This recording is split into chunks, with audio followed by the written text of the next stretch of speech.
That was an interesting transition. Like a fucking movie maker transition. I could do the same thing. Watch.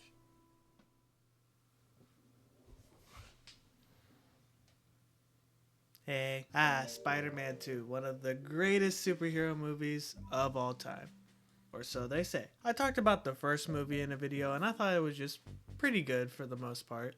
But another thing about that movie is you could always go up from there. And, oh boy, did they with this movie. They just went up and up and up. Spider-Man 2 is a really great movie. It has great writing, great action, and even great humor.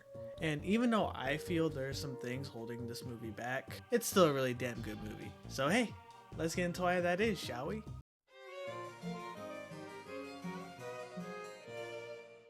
The humor in this movie is honestly really great. The first movie didn't really try to write jokes, it was more so based off of how silly the scene was.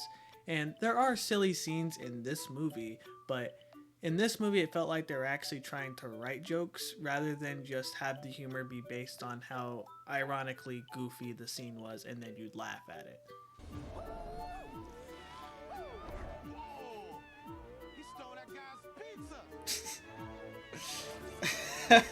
Why is Spider-Man the one that stole the pizzas? Maybe Spider-Man ordered the pizzas.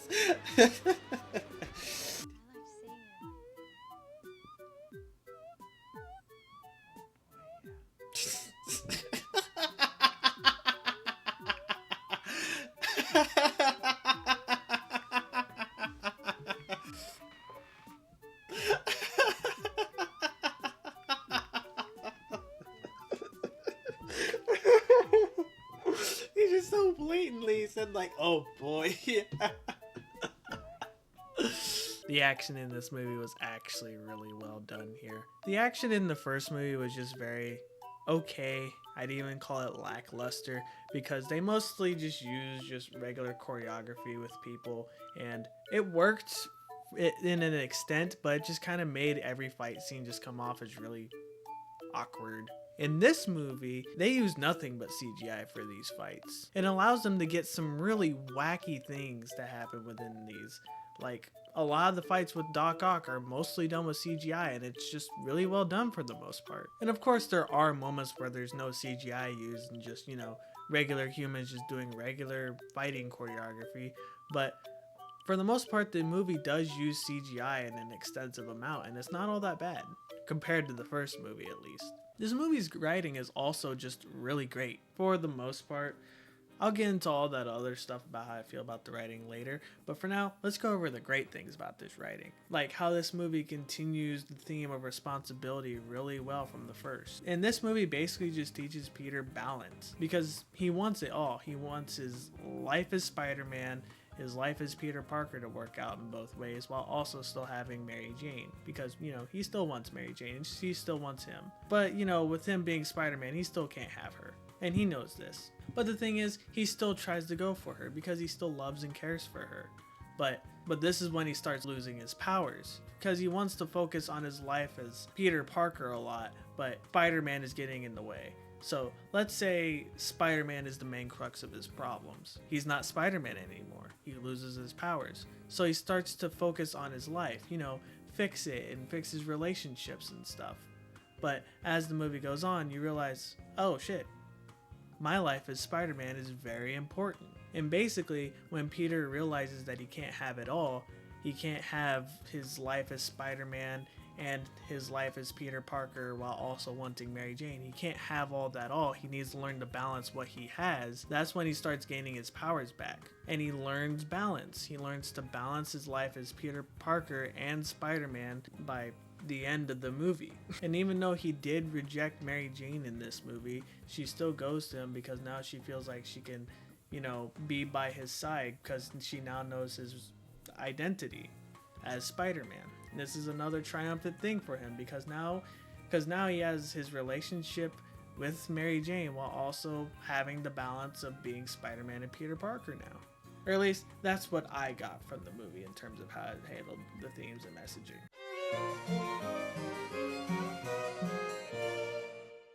Now I want to get into the bad things about this movie. It's extraordinarily depressing. Now look, I'm not saying that depressing movies are bad or anything like that. I like a lot of stories that can be a little depressing. Like one of my favorite stories ever is ReZero. That movie is very depressing and sad. But there is a limit to characters just being really sad. Because when your story is sad, you have to balance it out with some happy moments. Because then there's no reason to the sadness if it's just, sad for the sake of being sad. And this movie kind of balances that out, but not in any way that's still great, because the beginning part of this movie is literally just Peter just being shit on by everybody he knows. And then there's the whole scene with Peter being happy and learning his life as Peter Parker. It's a happy scene for him. It's a really nice scene and fun scene. But then after that, there's still some really depressing shit happening in the movie.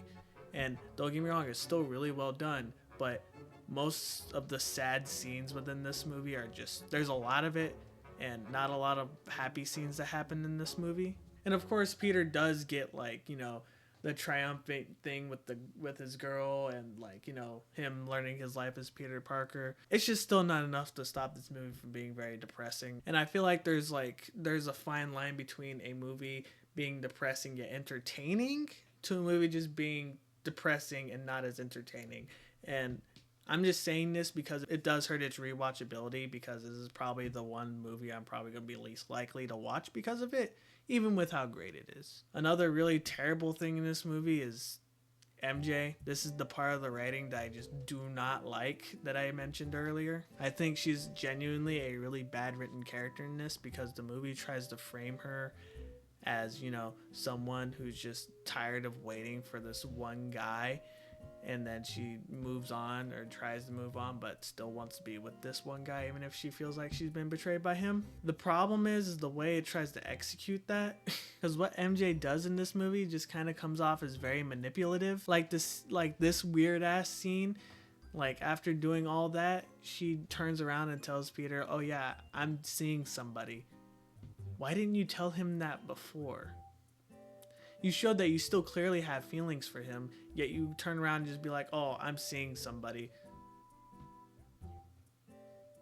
Huh? So are you still not interested in Peter and you're interested in this other guy? Then what was the point in that one thing if you're not interested in Peter anymore? Are you saying this just to fuck with him? What the fuck? And then there's this scene where she tells Peter, hey, you really hurt me with that. I'm mad at you.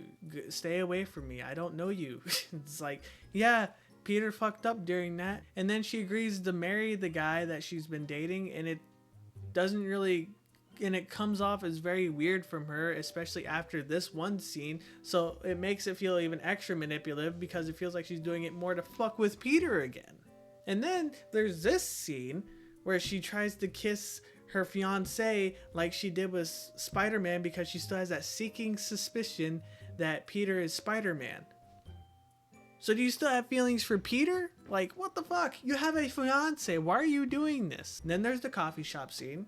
She tries to kiss Peter while she has a fiance. I don't need to tell you anything like that. And then once the wedding is happening, she just kind of runs off from it just to accept Peter, which is all fine and dandy. So not only were you just fucking with Peter and his emotions, you were also fucking with this guy and his emotions, because you were still into one other guy. What the fuck is wrong with this character? Or the writing for her wants to show her as a sympathetic character when like I said, her actions that she does and what she says to Peter just comes off as very manipulative towards him.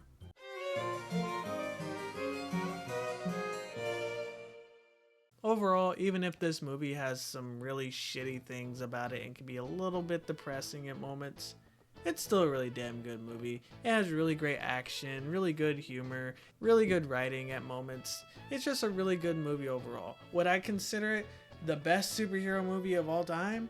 No, not by a long shot. But it's still a really damn good movie out of this trilogy. So I'm going to give it an 8 out of 10 and putting it in A tier. So yeah, I hope you enjoyed this. Please like and subscribe. It would really help me out. And I'll talk to y'all later. See ya.